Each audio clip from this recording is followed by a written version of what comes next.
విశాఖ అప్పన్నపాలెంలో దారుణం జరిగింది. అత్తను అత్యంత ఘోరంగా చంపింది కోడలు. అత్తను చంపేందుకు how to kill old lady అని యూట్యూబ్లో వారం పాటు సెర్చ్ చేసింది. కాళ్ళు చేతులు కట్టేసి కళ్ళకు గంతలు కట్టి అత్త కనక మహాలక్ష్మికి నిప్పు పెట్టింది కోడలు లలిత. ఉదయం భర్త సుబ్రహ్మణ్యేశ్వర్ శర్మ బయటికి వెళ్ళగానే అత్తను కట్టేసి పెట్రోల్ పోసి చంపింది. టీవీ వద్ద షార్ట్ సర్క్యూట్ జరిగి మంటలు వచ్చాయంటూ డ్రామాలాడింది. పోలీసుల విచారణలో నిజం ఒప్పుకుంది కోడలు. అత్త కాలిపోతుంటే కేకలు బయటికి వినిపించకుండా టీవీ సౌండ్ పెట్టి చంపేసింది కోడలు లలిత. చాలా దారుణమైన ఘటన ఇది విశాఖలో చోటు చేసుకుంది. ఒళ్ళు గగురు పొడిచే వాస్తవాలు ఇవి. చెప్పుకోవడానికి కూడా చాలా జుగుప్సాకరంగా, చాలా బాధగా, భయంకరంగా అనిపిస్తున్నాయి ఈ విషయాలు. అత్యంత ఘోరంగా అత్తను చంపింది, కిరాతకంగా చంపింది.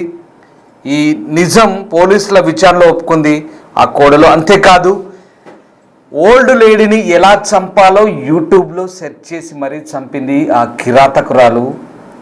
అసలు ఆ మనిషి ఎలా ఆలోచిస్తోందో, మనిషిలో ఉన్న మృగం ఎలా బయటకు వచ్చిందో ఒక్కసారి మనం ఇంకో విషయం చెప్తాను. అత్త చావు కేకలు, అత్తనాదాలు చేస్తుంటే బయటికి వినపడకుండా టీవీ సౌండ్ పెట్టి రాక్షసానందం పొందింది ఆ కోడలు. ఇప్పుడు మీరు చెప్పండి, ఇది ఎంతటి దారుణమైన ఘటన. ఆ మనిషి ఆలోచన విధానము అంత పాశవికంగా హత్య చేయాలనుకోవడం, మరీ అంత క్రూరంగా, అంత దారుణంగా ఆలోచన విధానం చేయడం అనేది ఆ మనిషి మానవ సంబంధాలు, మనుషుల ఆలోచనలు ఎలా మంటగలుస్తున్నాయో అర్థమవుతుంది. మానవత్వం మంట గలిపే ఘటన ఇది. విశాఖ అప్పన్నపాలెంలో జరిగింది దారుణం. అత్యంత ఘోరంగా కోడలు ఆ అత్తను చంపింది. వారం పాటు యూట్యూబ్లో వీడియోలు చూస్తుందట. How to kill old lady అంటూ ఆ వీడియో సెర్చ్ చేసింది. కాళ్ళు చేతులు కట్టేసి కళ్ళకు గంతలు కట్టి అత్త కనక మహాలక్ష్మికి నిప్పు పెట్టింది కోడలు. భర్త సుబ్రహ్మణ్య శర్మ బయటికి వెళ్ళగానే పెట్రోల్ పోసి కట్టేసి చంపిందంటే ఎంత కిరాతకంగా ఆలోచించిందో ఆ దుర్మార్గురాలు. ఒక్కసారి చాలా దారుణం ఇది. భర్త సుబ్రహ్మణ్య శర్మ అంటే ఒక్కసారి మీరు ఆలోచించుకోండి. బహుశా చాలా నెమ్మదిగా, చాలా సాఫ్ట్ థింకింగ్ ఉంటారు, చాలా మృదు స్వభావాలై ఉంటారు ఆ కమ్యూనిటీలో దాదాపుగా. కానీ ఎందుకు ఇంత కిరాతకంగా ఆ కోడలు ఆలోచించింది, ఎంత దారుణంగా హత్య చేయాలనుకుంది? మరీ ముఖ్యంగా, ఒకవేళ అత్త ఇష్టం లేకపోతే కాపురం వేరే పెట్టుకోవాలి, లేదా ఏదైనా వేరే ప్రత్యామ్నాయ మార్గం ఆలోచించాలి, మాట్లాడుకోవాలి. కానీ ఇంత కిరాతకంగా హత్య చేయడం ఏంటనేది మాత్రం చాలా దారుణంగా అనిపిస్తుంది. ఆ మహిళ ఆలోచన విధానం చూస్తుంటే అసలు ఆమె ఎంత రాక్షసత్వంగా వ్యవహరించిందో, ఎలా వచ్చాయో ఆ ఆలోచనలు, ఆ చేయాలనిపించే ఆ చేష్టలు, ఆలోచనలు ఆ సమయంలో మరి ఆమెకి ఏం జరిగిందో తెలియదు. కానీ అత్యంత పాశవికంగా హత్య చేసింది. విశాఖలో జరిగింది ఈ ఘోర దుర్ఘటన. నిజంగా చెప్పడానికి చాలా ఒక రకంగా ఒళ్ళు గగురుపాటుకు గురి చేసే మాటలు, అలాగే ఒళ్ళు గగురుపాటుకు గురి చేసే చేష్టలు అక్కడ జరిగాయి. పోలీసుల విచారణలో విస్తుపోయే అంశాలు బయటపడ్డాయి. డిస్టర్బింగ్ కంటెంట్ ఇది. ఇలాంటి నేర వార్తల గురించి చెప్పే ముందు వ్యూవర్స్ అడ్వైజ్ చేస్తున్నాం, దయచేసి మిమ్మల్ని అప్రమత్తులు చేయడమే మా ప్రధాన ఉద్దేశం. అసలు విశాఖలో ఏం జరిగింది, ఈ దారుణ ఘోరానికి సంబంధించి స్థానికులు ఏమంటున్నారు, పూర్తి సమాచారం మా విశాఖ ప్రతినిధి రాజు అందిస్తారు. విశాఖ జిల్లాలోని పెందుర్తి వద్ద అప్పన్నపాలెం అనే గ్రామంలో ఒళ్ళు గగురు పుడిచేటటువంటి సంఘటన చోటు చేసుకుంది. ఓ అత్తని కోడలు అతి కిరాతకంగా, దుర్మార్గంగా చంపినటువంటి సంఘటన అయితే చోటు చేసుకుంది. సో ప్రస్తుతం మనం అప్పన్నపాలెం అనే గ్రామం వద్ద శ్రీ వర్షిణి హోమ్స్ అనే అపార్ట్మెంట్స్ వద్ద ఉన్నాం. సో వీళ్ళు ఎవరైతే ఈ కోడలు అత్తని చంపిందో, అంటే ఆ అపార్ట్మెంట్స్ దగ్గర ఉన్నాం, వీళ్ళైతే వీళ్ళ ఫ్యామిలీ అంతా కూడా ఎఫ్ అనే బ్లాక్లో అయితే ఉంటున్నారు. ఒకసారి మనం చూసుకున్నట్లయితే సో వాళ్ళ ఇంటి దగ్గర మనం ఉన్నాం. అయితే పూర్తిగా ఇల్లు ఏదైతే ఈ ప్లాట్ ఉందో, ఈ F14 అనే ప్లాట్ ఏదైతే ఉందో, ఈ ప్లాట్ మొత్తం ప్రస్తుతానికి పోలీసుల ఆధీనంలో అయితే ఉంది. సో ప్రస్తుతం ఒకసారి అంటే ఈ కిటికీలో నుంచి అసలు ఏం జరిగింది, ఆవిడ ఏం చేసింది అనేది ఒకసారి చూపించే ప్రయత్నం మీకు చేస్తాను. ఒకసారి మనం కిటికీలో నుంచి చూసుకున్నట్లయితే ఏదైతే అతి కిరాతకంగా కోడలు అత్తను చంపిందో, అంటే పిల్లలకి దొంగ పోలీస్ ఆటని చెప్పి ముందుగానే ప్రీ ప్లాన్డ్ మర్డర్గా దీన్ని మనం చెప్పొచ్చు. ముందుగానే చాలా ప్లాన్డ్గా దీన్ని అత్తని కోడలు చంపిందనే చెప్పొచ్చు. ఏదైతే మనకి అక్కడ ఆ బొగ్గు కనిపిస్తుందో, ఆ బ్లాక్ కలర్లో మొత్తం అంతా కనిపిస్తుందో, అక్కడంతా చిందరవందరగా మనకి కనిపిస్తూ ఉందో, మొత్తం ఆ ప్రాంగణంలోనే అత్తను కుర్చీ కేసు కట్టేసి, అంటే పిల్లలతో దొంగ పోలీస్ ఆట అని చెప్పి అటు అత్తని, అదేవిధంగా తనకు ఉన్నటువంటి ఇద్దరు పిల్లల్ని దొంగ పోలీస్ ఆటని నమ్మించి అత్తని దొంగగా అంటే అత్త మీరు దొంగగా ఉండండి, వాళ్ళు పోలీసులు అంటే జనరల్గా చిన్నపిల్లలకి పోలీస్ వేషం అంటే చాలా ఇష్టం. సో ఆ క్రమంలో పిల్లల్ని పోలీసులుగా పెట్టి అత్తని దొంగగా పెట్టి ఆ క్యారెక్టర్లో పెట్టి కుర్చీలో కూర్చోబెట్టి సరదాగా కడుతున్నట్టు చాలా సీరియస్గా కాళ్ళు చేతులు రెండు కట్టేసి, అదేవిధంగా తన మెడలో ఉన్న చున్నీని తీసి అత్త కళ్ళ గంతలు కూడా కట్టేసి ఒక దొంగ క్యారెక్టర్లో ఆవిడ అక్కడ కూర్చోబెట్టి ముందుగానే ప్రీ ప్లాన్డ్గా తెచ్చుకున్నటువంటి పెట్రోల్ని ఆవిడపై పోసి, అదేవిధంగా దగ్గరలో ఎదురుగా మనకు కనిపిస్తున్నటువంటి ఫ్రిడ్జ్ ఏదైతే ఉందో ఫ్రిడ్జ్ ఆపోజిట్లోనే దేవుడి గది ఉంటుంది. ఆ దేవుడి గదిలో ఉన్నటువంటి దీపాన్ని, ఎందుకంటే ప్రతిరోజు ఉదయాన్నే లేచి దీపం పెట్టుకుని జనరల్గా అలవాటు, ముఖ్యంగా మనం చూసుకున్నట్లయితే ఆ దీపాన్ని ఆ పక్కనే ఉన్నటువంటి పెట్రోల్ పోసినటువంటి ఆ పెట్రోల్పై దీపాన్ని ఇలా పడేసింది. వెంటనే అక్కడికక్కడే అత్త పూర్తిగా అగ్నికి ఆహుతయిందని మనం చెప్పుకోవచ్చు. అయితే దాని తర్వాత ఎంత డ్రామా క్రియేట్ చేశారో ఒకసారి మనం చూసుకుంటే, ముందుగా తనకున్నటువంటి, ఎందుకంటే ఈ లలిత అనే ఆవిడికి ఒక మగపిల్లడు ఒక ఆడపిల్లడు ఉన్నారు. సో అందులో ఆడపిల్లని బయటికి పంపించి ఇలా మా మామ కాలిపోతుంది, ఇక్కడ ఫైర్ యాక్సిడెంట్ అయింది మా ఇంట్లో అని చెప్పించింది. తర్వాత కొంతమంది ఇక్కడ ఈ అపార్ట్మెంట్లో ఉన్న కొంతమంది వచ్చి చూస్తే అప్పటికే ఆవిడ పూర్తి సగానికి సగం కాలిపోయి ఉంది. సో కొంతమంది దుప్పటి కూడా వేసే ప్రయత్నం జరిగినట్లయితే మనకి సమాచారం అందుతోంది. వేసినా కానీ అప్పటికే ఆవిడ చనిపోయింది. పూర్తిగా అంటే సగానికి సగం పూర్తిగా శరీరం కూడా కాలిపోయినటువంటి పరిస్థితి. సో ఇలాంటి డ్రామా ఒకటి చాలా జనరల్గా మనం క్రైమ్ స్టోరీస్లో ఇటువంటి ఇంతవరకు కూడా సినిమాల్లో కూడా మనం ఇటువంటి ఘటన చూడలేదంటే ఆశ్చర్యపడాల్సిన అవసరం లేదు. ఎందుకంటే ఎక్కడా కూడా మనం వినలేదు. ఎందుకంటే ఎంతోమంది ప్రియుడితో కలిసి భర్తను చంపినటువంటి ఘటనలు అది కూడా రీసెంట్గా మనం ఎక్కువ చూస్తున్నాం. సోషల్ మీడియా వచ్చిన తర్వాత ఇవన్నీ మనం ఎక్కువగా చూస్తూ ఉన్నాం. అదేవిధంగా భర్తను చంపేసి ఎక్కడో వాటర్ ట్యాంక్లో పడేయడం, ఎక్కడో కాలువల్లో పడేయడం, అదేవిధంగా భర్తలు కూడా కొంతమంది భార్యలను చంపేయడం. సో ఇటువంటివన్నీ రీసెంట్గా మనం సోషల్ మీడియాలో చూసి ఎంతో బాధపడుతున్నటువంటి పరిస్థితి. ఏంటి ఇలా సమాజం ఇలా అయిపోతుందనే పరిస్థితి. కానీ ఇక్కడ చూసుకుంటే అత్యంత ప్లాన్డ్గా మనకి ఇక్కడ కోడలు అత్తని చంపినటువంటి ఘటన. ఒకసారి మనం ఫ్యామిలీ ఫొటోస్ని కనుక చూసుకుంటే వాళ్ళ యొక్క ఫ్యామిలీస్ని మనం చూసుకోవచ్చు. మనకి అక్కడ చూస్తే ఇద్దరు పిల్లలు, ఒక అబ్బాయి అమ్మాయి, లలిత అనే ఆవిడ, అదేవిధంగా తన భర్త సుబ్రహ్మణ్య శర్మ, నలుగురు చక్కటి ఫ్యామిలీ, ఒక అబ్బాయి అమ్మాయి మంచి కాంబినేషన్ ఉన్నటువంటి ఫ్యామిలీ. అదేవిధంగా అక్కడ మనం చూసుకుంటే టోటల్ ఫ్యామిలీని మనం చూడొచ్చు. ఏదైతే ఆ పెద్ద ఆవిడ కనిపిస్తుందో ఆవిడే ఈ జయంతి కనకమహాలక్ష్మి. ఆవిడనే లలిత తన కోడలు ఎవరైతే ఉన్నారో అతి కిరాతకంగా చంపింది.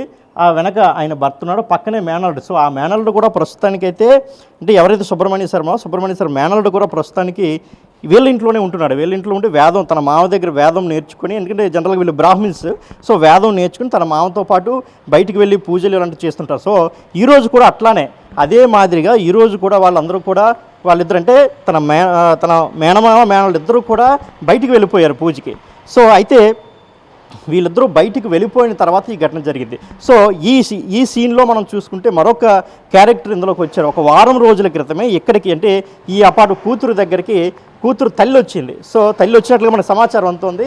ఆవిడ ఇంతమంది, ఎందుకంటే వీళ్ళు 2015లో ఈ వర్షిణి హోమ్స్లో వీళ్ళు ఇల్లు, అంటే ఈ ప్లాట్ కొనుక్కున్నట్టు తెలుస్తుంది. కొనుక్కున్న తర్వాత ఏ రోజు కూడా ఈ ఫ్లాట్కి కానీ కూతురిని చూడడానికి కూడా తల్లి రాలేదు అని అయితే స్థానికులు కొంతమంది చెప్తున్నటువంటి విషయం. కానీ ఈసారి ఈ 1 వీక్ బ్యాక్ వచ్చింది, ఇక్కడే ఉంటుంది, ఇంట్లోనే ఉంటుంది. 1 వీక్ బ్యాక్ వచ్చినా కానీ చుట్టుపక్కల వాళ్ళు చూసి, అంటే 3 డేస్ క్రితమే చూశారట. సో ఆవిడని చూసిన తర్వాత, ఆవిడ వచ్చిన తర్వాత ఈ ఘటన జరగడంపై కూడా పలు అనుమానాలు అయితే రేకెత్తిస్తున్నాయి. ఎందుకంటే ఇంట్లో మనకి ఏంటంటే మగవాళ్ళు బయటికి వెళ్ళిపోయిన తర్వాత తన తల్లి ఆవిడ ఎటువంటి కుట్ర పడినారు. సో ఈ కోణంలో పోలీసులు విచారణ చేస్తున్నారు. ఈ విచారణలో భాగంగానే మనం చూసుకుంటే లలిత ఎవరైతే కోడలు ఉందో తనపైన, తన తల్లిపైన, వీళ్ళిద్దరిపైన కూడా కేసు పెట్టడం జరిగింది. లలిత A1 అయితే లలిత తల్లి A2గా పోలీసులు కూడా చేర్చడం జరిగింది. సో ఈ సిచ్యువేషన్, అంటే ముందుగా మరోవైపు మనం చూసుకుంటే ముందుగా అసలు ఎందుకు తాము చంపిందంటే ఫైర్ యాక్సిడెంట్, పోలీసులకి అయితే నమ్మబలికింది. వాళ్ళు కూడా ఫైర్ యాక్సిడెంట్ అనుకున్నారు. కానీ క్రమక్రమంగా కూపి లాగే కొద్దీ ఒక్కసారిగా నిజం బయటపడింది. పోలీసులు కూడా నివ్వెరపోయినటువంటి ఒక సంఘటన చూసుకుంది. ఎంత కిరాతకంగా అంటే ఒక దొంగ పోలీస్ ఆట పేరు చెప్పి అత్తనే ఏ విధంగా చంపిందో చూస్తుంటే అది చెప్పడానికి నాకు కానీ వినడానికి మీకు కానీ చూసే వాళ్ళకి కూడా ఒళ్ళు గగురు పడిచే విషయం. నిజంగా ఇటువంటి సంఘటనలు మరలా జరగకూడదు అనేటువంటి ఒక అరుదైన దురదృష్టకరమైనటువంటి సంఘటన జరిగింది. ఎందుకంటే ఒక డీసెంట్ ఫ్యామిలీలో చుట్టుపక్కల వాళ్ళు మనం ఒకసారి ఎంక్వైరీ చేస్తే, లేదంటే ఎప్పుడూ కూడా వాళ్ళు గొడవలు ఆడుకున్నటువంటి సందర్భం లేదు, ఎప్పుడూ ఆ పరిస్థితి లేదు. చాలా మర్యాదగా ఉండేవారు, మర్యాదస్తులుగానే ఉండేవారు, అందరితో సఖ్యతగా ఉండేవారు. ఎప్పుడు కూడా అటువంటి ఘటనలు వాళ్ళ ఇంట్లో ఒక చిన్న గొడవ కూడా జరిగినట్టు బయట వాళ్ళకి తెలియదు. ముఖ్యంగా మనం చూసుకుంటే ఇద్దరు కూడా చిన్నపిల్లలు, అబ్బాయి 4th క్లాస్, అమ్మాయి 5th క్లాస్, వాళ్ళిద్దరూ చదువుతున్నారు. వాళ్ళిద్దరూ ఇక్కడ దగ్గరలో స్కూల్లో చదువుతున్నారు. అదేవిధంగా చుట్టుపక్కల వాళ్ళతో చాలా సరదాగా ఉంటారు, ఎప్పుడు కూడా చాలా అన్యోన్యంగా. ముఖ్యంగా ఈయన పూజలే చేయడం, పూజారి కావడం, అందరూ కూడా మంచి చెడులు ఆడడం, చాలా ఈరోజు మంచి రోజా, రేపు ఎలా ఉంటుంది, అబ్బాయిని స్కూల్లో జాయిన్ చేయాలి, ఎప్పుడు మంచి, ఇలాంటి విషయాలు కూడా పక్కింటి వాళ్ళు, ఎదిరింటి వాళ్ళు అడిగి తెలుసుకుంటున్నటువంటి పరిస్థితి అయితే ఉంది. సో అలాంటి పరిస్థితి నుంచి ఈ లలిత నావిడ ఎందుకు అతను ఇంత క్రూరంగా, ఇంత కిరాతకంగా చంపింది, హత్య చేసింది అనే దానిపై పోలీసులు అయితే ప్రస్తుతానికి విచారణ జరుపుతున్నారు. ప్రస్తుతం మనం అపార్ట్మెంట్ వద్ద ఉన్నాం. సో ప్రస్తుతానికి ఇంట్లో ఉన్నటువంటి దృశ్యాలు మనం చూస్తున్నాం. ఎంత చిందరవిందరగా, అంటే ఎంతో అన్యోన్యంగా, ఎంతో బాగున్నటువంటి ఫ్యామిలీ ఎందుకు ఇలా మారింది, అసలు ఏమి జరిగింది అనేది ఒకసారి ఒక ఇంటి పరిసరాలు మనం చూసుకుంటే బాధ అనిపిస్తుంది. మరోవైపు చూసుకోవచ్చు, చిన్నపిల్లలు అప్పుడే, అంటే ఆ ఉదయాన్నే లేచి బహుశా ఆ బిస్కెట్లు తినుంటారు. సో వాళ్ళు కూడా సగం సగం తినేసిన తర్వాత ఎంత పెద్ద ఘటన జరగడం, దొంగ పోలీస్ ఆట ఆడడం, ముఖ్యంగా ఈ ఘటన జరిగిన తర్వాత ఇంటి పరిస్థితి ఏంటి, ఆ కుటుంబ సభ్యులు ఏ విధమైన పరిస్థితుల్లో ఉన్నారో ఒకసారి ఊహించుకోవడానికే చాలా బాధాకరం అని చెప్పుకోవచ్చు. మొత్తం అంతా ఇల్లంతా కూడా ఎక్కడికక్కడ చిందరవందరగా ఉండడం, పోలీసులు రావడం, మొత్తం క్లూజ్ టీం రావడం, మొత్తం అన్ని కూడా వివరాలు ఇప్పటికే సేకరించారు. దీనిపై విచారణ జరుగుతోంది. మరి ముందు అంటే ఏ విచారణలో ఏమేమి నిజాలు బయటపడబోతున్నాయని కూడా మనం చూడాల్సి ఉంది. మరోవైపు మనం చూసుకుంటే అసలు పెట్రోల్ ఈవిడ ఎందుకు తీసుకొచ్చింది, పెట్రోల్ తీసుకొచ్చినప్పుడు ఇంట్లో వాళ్ళ భర్తకు కానీ ఎవరికి అనుమానం రాలేదా, లేదంటే వాళ్ళు చూడలేదా అనేది కూడా ఆ కోణంలో పోలీసులు విచారణ సాగిస్తున్నారు. ఉదయాన్నే, అంటే తన భర్త మేనల్లుడు ఉదయాన్నే పూజకి వెళ్ళిన తర్వాత ఈ ఘటనకి ఆవిడ పడితే ఎంత ప్లాన్డ్గా, ఎంత ముందుగా, అంటే ప్రీ ప్లాన్డ్గా ఎంతగా ఆవిడ ఆలోచించింది అంటే తన ఈ యొక్క హత్యలో, ఈ దుర్ఘటనలో ఈ కోడలు లలిత యొక్క తల్లి పాత్ర ఎంత ఉంది అనే దానిపై కూడా విచారణలో తేలాల్సి ఉంది. అసలు ఏం జరిగింది, గొడవ అంటే చిన్న చిన్న చిరాకులు పరాకులకి ఎంత పెద్ద ఇష్యూ చేయాల్సిన అవసరం ఏముంది, పూర్తిగా ఒక మనిషిని కిరాతకంగా చంపాల్సిన అవసరం అయిన దానిపై కూడా విచారణలో పూర్తి వివరాలు అయితే తేలాల్సి ఉంది, తేలాలి కూడా. సో మరోవైపు మనం చూసుకుంటే రీసెంట్గా వీళ్ళ ఫ్యామిలీలో జరిగినటువంటి చిన్న చిన్న సంఘటనలు కావచ్చు, ఆ విషయాలు ఒక్కసారి మనం అవి కూడా చూసే ప్రయత్నం చేద్దాం.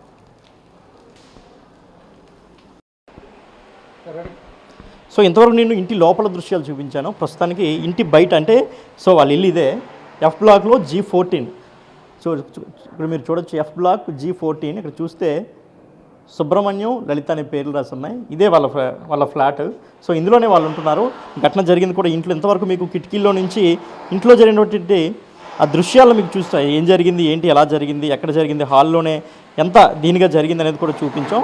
ఇది వాళ్ళు ఉన్నటువంటి ఫ్లాట్ అన్నమాట. సో ఇదంతా కూడా ఆ ఫ్లోర్, ఇదంతా అంటే ఒకసారి మనం చూసుకుంటే ఈ ఫ్లోర్ కూడా ఎంత నిర్మానుష్యంగా ఉన్నా, అంటే వీళ్ళందరూ కూడా ఒక భయకంపితులయ్యారు మొత్తం. ఎందుకంటే ఇటువంటి దుర్ఘటన బహుశా మనం కూడా ఎప్పుడు కూడా వినలేదు, సో చూడలేదు. సో దీంతో వీళ్ళందరూ కూడా ఒక్కసారిగా భయపడినట్టు మనకు తెలుస్తూ ఉంది. ఒకసారి మన కింద ఫ్లోర్ మనం ఒకసారి చూసుకుంటే ఆ అచ్చులు మనకు కనిపిస్తూ ఉన్నాయి. ఆ సమయంలో అందరూ ఒక్కసారిగా పరిగెట్టి రావడం కావచ్చు, ఆ మరకలు మనకి చెప్పులు కావచ్చు, కాలుతో వేసినటువంటి ఆ మరకలు కూడా మనకి చాలా స్పష్టంగా కనిపిస్తుంది. ఎందుకంటే చనిపోయిన దగ్గర పెట్రోల్ కూడా పోసారు కాబట్టి సో ఎక్కువగా అది అంటుకుంటుంది. సో అందువల్ల ప్రతి ఒక్కరి పాదాల యొక్క ముద్దలు ఇవన్నీ కూడా మనం చూడొచ్చు. అంటే అటు ఇటు రావడం కావచ్చు, కొంతమంది పరిగెట్టి రావడం కావచ్చు, పోలీసులు రావడం కావచ్చు, లోపల నుంచి బయటికి వెళ్ళడం, బయట నుంచి లోపల రావడంతో మొత్తం ఈ ఫ్లోర్ అంతా కూడా కొంతమేర పాడైనటువంటి పరిస్థితి కూడా మనకు కనిపిస్తూ ఉంది. సో మొత్తం ఎంత నిర్మానుష్యంగా ఉన్న ప్రాంతంలో ఇలాంటి ఫ్యామిలీ ఇలా చేయడం నిజంగా ఎవరో కూడా ఇప్పటికీ కూడా నమ్మలేకపోతున్నటువంటి పరిస్థితి. ఎందుకంటే ఇప్పుడు ప్రశాంతంగా ఉండే ఇలాంటి ఒక అపార్ట్మెంట్స్ అంటే చాలామంది మనం చూస్తుంటాం, జనరల్గా ప్రశాంతంగా ఉండడానికి, డిస్టర్బెన్స్ లేకుండా, ఎవరితో ఇరుగు పొరుగు వాళ్ళతో ఇటువంటి ఇబ్బందులు రాకుండా మనం జనరల్గా ఉండాలనే ప్రయత్నం చేస్తూనే ఆ ప్రయత్నంలో భాగంగా చాలామంది అపార్ట్మెంట్లో ఉండడానికి ఇష్టపడతారు. సో ఎవరితో ఏ ఇబ్బంది ఉండదు. కానీ ఇక్కడ అలాగే వాళ్ళు అనుకున్నది కూడా కరెక్టే. చాలామంది ఎవరితోనే వాళ్ళకి ఇబ్బంది లేదు, వాళ్ళ ఇంట్లోనే ఇంటి మనుషులతో, సొంత మనుషులతో ఇలాంటి ఘటన జరగడం, వాళ్ళని చంపేయాలన్న ఒక ఆలోచన రావడం కూడా నిజంగా ఎంత కిరాతకంగా వాళ్ళు ఆలోచించారనేది తలుచుకుంటూనే మనకి చాలా భయం వేస్తున్నటువంటి పరిస్థితి మనకు కనబడుతూ ఉంది. ఎందుకంటే ఒకసారి మనం ఇదైతే మనం ఈ అపార్ట్మెంట్ సెల్లార్లోకి మనం వచ్చాం. ఈ సెల్లార్లో ఒకసారి మనం చూసుకుంటే ఏదైతే ఈ కారు కనిపిస్తూ ఉందో, ఈ కారు సుబ్రహ్మణ్య శర్మ గారి ఈ కారు, ఇది కూడా రీసెంట్గానే వాళ్ళు కొనుగోలు చేసినట్లయితే చుట్టుపక్కల వాళ్ళు మనకు చెప్తున్నారు. సో ఈ కారు ముందు ఏదైతే వెహికల్ ఉందో ఒకసారి మనం చూద్దాం. ఈ blue colour vehicle AP 39SH 1287, ఎవరైతే ఇప్పుడు అత్తని చంపినటువంటి లలిత ఉందో ఆ లలిత యొక్క వెహికల్ ఇది. అంటే ఆవిడికి ఎలక్ట్రికల్ వెహికల్ ఉంది. సో మరి ఈవిడికి ఎలక్ట్రికల్ వెహికల్ ఉన్నప్పుడు ఎందుకు పెట్రోల్ కొనాల్సి వచ్చింది, కొనుగోలు చేయాల్సి వచ్చిందంటే రీసెంట్గా ఎవరైతే ఈ యొక్క సుబ్రహ్మణ్య శర్మ యొక్క మేనల్లుడు ఉన్నారో ఆ అబ్బాయికి ఒక స్కూటీ కొన్నారు. సో యాక్సెస్ 125 స్కూటీ కొనడం, ఆ స్కూటీలోకి పెట్రోల్ అని చెప్పి ఆవిడికి పోలీసులకు చెప్పినట్టు కూడా తెలుస్తుంది. సో టోటల్గా అంటే ఈ యొక్క సంఘటనలో ఒక్కొక్క విషయాన్ని కూడా అంటే ఆవిడ ఎంత చాకచక్యంగా ఎంత ప్రీ ప్లాన్డ్గా చేసింది అనేదానికి ఇటువంటి సంఘటనలు మనకి తార్కాణంగా తెలుస్తూ ఉంది. చూడాలి మరి పోలీసుల విచారణలో ఏం తేలనుంది, అంటే ఇక లలిత కావచ్చు, లలిత తల్లి యొక్క పాత్ర ఏముందో కూడా పోలీసుల విచారణలో తెలియాల్సి ఉంది. కెమెరామెన్ రాముతో శివశంకర్, బిగ్ టీవీ, విశాఖపట్నం నుండి.